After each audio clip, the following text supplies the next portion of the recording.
honestly just feel a little bit discouraged because just didn't expect it to be that bad. But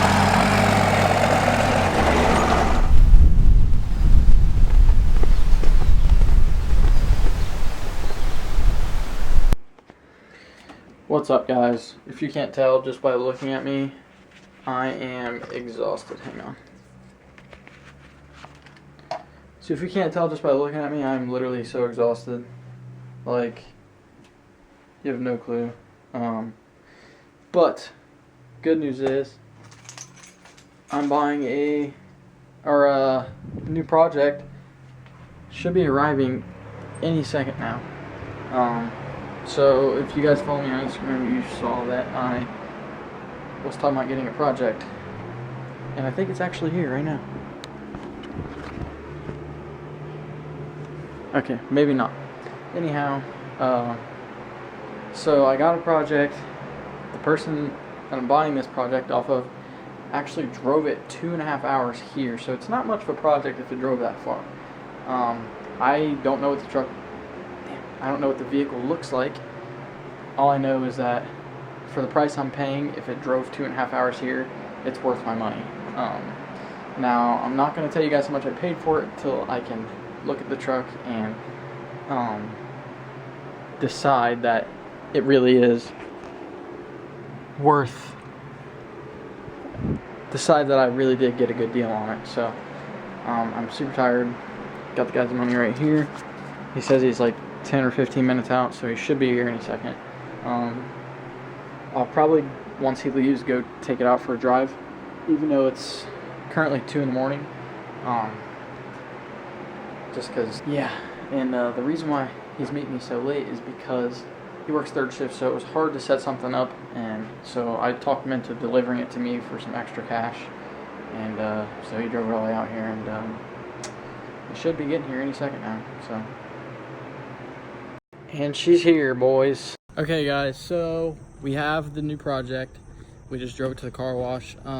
First thing, before I even show you guys, I just want to say either I'm getting pranked right now, or I really got screwed on this deal and I'm not catching something. But I got a steal on this vehicle. Okay, I don't want to hype it up too much because it's nothing like fancy like you guys are thinking. But what we're gonna do with it is gonna be sweet. Anyhow, I got a steal on this for what it is. Now, I can't find anything wrong with it. I mean, there is some issues that would seem like a big deal to some people, so maybe that's why I got it so cheap. I don't know, but I'm gonna show you guys. Keep an open mind. The plan with this vehicle is to turbo it, put a turbo kit on it, that's like ASAP. Slam it, that's like ASAP. Weld the diff, drift it, street drift it. I mean, just be a hoonigan in it. Just all kinds of fun content that can come out of this because we won't care about it. Wreck it into a freaking wall, guess what? Won't care. And yeah, that's kind of the whole purpose in this. I think this truck will deliver a lot of content, and I'm hoping that you first gen guys and like some of you guys that like watch the videos for like other vehicles that I have or whatever, that you guys will support me and support the channel by watching these videos. And but yeah, without further ado, I'm going to show you guys what I got. I guarantee none of you are going to guess this, but yeah. All right, so what we have here, boys, is a Nissan D21 pickup truck. Now, some people call them hard bodies, some people call them D21s, some people just call them Nissan pickups. It is a 96, and it is a 5-speed manual, 2-wheel drive truck. Now, let me tell you what's special about it. It has a KA. Now, it's an NA KA, and for those of you that aren't familiar with KAs, they come in like the 240SX and stuff like that. They're inline 4-cylinder, so they're apparently like you can make like 10 pounds of boost with the stock engine without touching anything internally. And yeah. Now, here's the part where I'm kind of like, how the heck did I get such a good deal? Look at how clean this truck is. Factory paint, still has a shine. Honestly, if we like paint corrected this or buffed it, it would freaking look super good. I want to get these off ASAP. But I mean, no rust. Look at the rockers. Rockers are still intact. Front clips in good condition.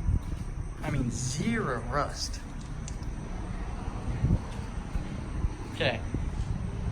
Now, here's the part of why everyone was scared to get it. The frame. If you guys know anything about Nissan pickups or old Toyota pickups, the frames rust. Now, that's obviously a hole, but that is so easy to repair. Like, literally so easy. All we gotta do is box the frame in right there and it's good to go. And we'll re-support it or whatever in whatever spots, but everything around it is 100% solid. And there's some other spots, but like, literally, look, the fenders are not, like, how? Look at the wheels, they're brand new. And then what really gets me, look at the interior. Great condition. Like, it obviously needs swept out, but everything in here works. I haven't got to try the radio yet though, but Clusterworks only has 107,000 miles on it. And it actually is accurate and actually works. The door's shut, for crying out loud. Now, there is one issue the truck has. The lights stay on, no matter what. If you shut the truck off, you have to disconnect the battery for them to shut off. I think it's the brake light switch. The guy that owned it before thinks it's the headlight switch. I think it's the brake light switch because the brake lights aren't working. So I'm gonna take a look at that tomorrow probably. I just wanted to go, it's currently almost 3 in the morning. I just wanted to go take it out for a drive and kind of see what was going on.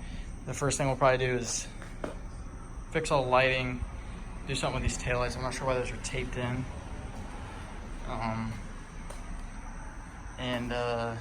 Yeah. It's just blowing my mind right now. I don't know, maybe we'll get like fucked, who knows. But we might also try to like buff this paint, cause like look how, like that's good paint. This is a 96. I'm honestly just really shook right now. Like I never expected this. I thought what he was gonna bring it here is gonna be completely toast. He drove it 2.5 hours here. Oh, it definitely does need a caliper though, cause when I'm stopping it, the front of the truck pulls to one side. But like I'll start it up. Has a little bit of exhaust paddle underneath. Oh, I gotta put my foot in the clutch. Oh wow, that sounds so bad at first. Okay, maybe it needs a time or a serpentine belt too. Maybe, I don't know, but it has a stock exhaust on it, but like it obviously has an exhaust leak somewhere, and you can hear that exhaust rattle. But like 5-speed truck, literally, it's a perfect drift truck. Like I was turning in here, let's see if the wipers work. Oh wow, they work. I was turning in here and I gave a little gas and it broke the tires loose. So need to weld the diff ASAP, slam this thing ASAP, and then start ordering turbo kit parts, and this thing will be rad after that. I think this thing's gonna be a lot of fun, and I hope you guys think so too, and hopefully you guys aren't disappointed. Not sure if this will be the last clip or if I'll make more clips tomorrow, but if so, thank you guys. Hopefully you guys are supportive of this whole shebang, and we'll see you guys in the next video. Already got it in the garage and got it apart. Already fixed most of the issues that I was finding last night when we drove it. The tail light thing where you had to like disconnect the battery terminal to get the taillights to shut off. It was indeed the brake light switch like I thought. There's like a where the switch button hits the pedal, the little plug right there fell out. So it wasn't actually depressing that switch. So I put something in there and got that, just a little temporary fix, and got that sorted out. The only lighting problem we have now is when you turn a turn signal on this side, it either stays solid and doesn't flash, or it flashes both lights. It's so hot out here that my lens keeps getting fog on it. Hang on. That's crazy. It's 115 degrees here in Ohio. That's why there keeps getting condensation on my lens. Anyhow, so the caliper, I was saying how it felt like a caliper was seized up. I pulled this side apart, and the slides and everything are moving freely and stuff. So what I'm going to try to do is just press that piston back in and lube everything up on this side and see what that does. It does need pads because this inner pad is pretty wore down. Actually, I don't even know that I should put that back on there. I'm going to say that this is definitely seized up with that pad being like that. So this side, our frame is a little bit worse than what I anticipated. Now I definitely see why the guy sold it so cheap, but I'm honestly not that worried about it. At the end of the day, it's gonna be a drift missile, so like a rusty frame isn't gonna stop it from being a drift missile, honestly. The goal is to not care about this truck so much. We'll probably fix some of it, fix some of the frame and the parts it looks the worst, just so that we don't have to worry about it like breaking or anything. But so far so good. I still have not rolled underneath the truck yet to check anything out. Kind of scared to, honestly. So probably gonna do that and see how rusty the torsion key bolts are. So if some of you might be familiar with torsion keys on how they work, but the way you can lower these trucks is you just crank the torsion keys out and it drops the front end. So we probably won't touch those until we do something with the rear. I'm trying to find some lowering blocks local so that I can drop the rear of this thing. I really want to have at least a fender to tire fitment until we can get like some wheels and tires for it. Yeah, so. And then another thing we discovered is I have no way to get this tailgate off. They took the handle out and then there's no rods inside here whatsoever, so I'm not 100% sure how I'm gonna get it off yet. My brother's had a couple of these trucks, so maybe I'll ask him if he's ever had that issue before. Yeah, I was looking at the engine more, like this thing from up here doesn't leak a drop of oil. We are gonna have to tear out the AC stuff so that the turbo can fit right here. I'm not sure what this pump is and if we can get rid of it or not, because that's definitely gonna get in the way of the turbo if so. And then obviously the intake won't be in here when we put the turbo kit in. We'll have to pull the condenser out because that's where the intercooler is going to be. Oh, it does have like a wicked belt squeal when you first start it, and it has a brand new belt and tensioner on it, so I'm wondering if it's too tight or what the deal is with that. I almost thought it was on backwards because if you look at the ridges, it's on the back, but I'll probably have somebody start it and I'll check that out in a little bit. But I think right now I'm going to roll under the truck and assess the damage. Okay, so it's not as bad as I thought. Everything under here definitely has surface rust on it. But as far as like scary seeing like the transmission like hanging off or something kind of deal, everything seems to be pretty good, honestly. Like it looks like it doesn't leak any oil currently, but it looks like it might have leaked oil at some point right there at the rear main. But other than that, it literally, I don't see a drop of any fluid underneath this truck. So that's one thing that's super important is, you know, when it comes down to, you know, being a drift missile, stuff like that is important. Now, as far as like the body and frame look, that's not so much as important. This frame is really rusty. I would show you guys, but I just don't even want you guys to cringe at how bad it is. Oh man. Okay, well, I'm going to go check out the rear end because I'll show you. Hang on. The only way you can weld the rear ends on these is if you pull this side of the diff out and pull the whole gear set out. So in order to do that, we got to unbolt the axle ends and pull the axles out 6 inches on each side, and then drain the fluid out, obviously. And yeah, we got to take the drive shaft off, and I'll show you guys why. Ouch. See how it's solid? there's no cover on it. I think this thing still has the spare tire. What in the world? It has a, oh wow, we could lower this thing a lot just by taking some springs out. I just noticed that.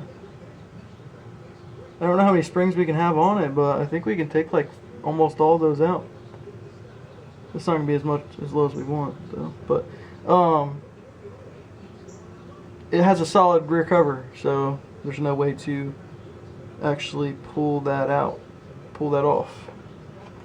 What is this? Some type of tensioner maybe? I don't know. I would like to take the bed off this, but I'm gonna go out on a limb and say that the bed bolts are probably pretty rusty, so we're not gonna touch those. But we are going to pull the rear tires off, get this thing up in the air, and then start trying to weld this diff and lower this thing.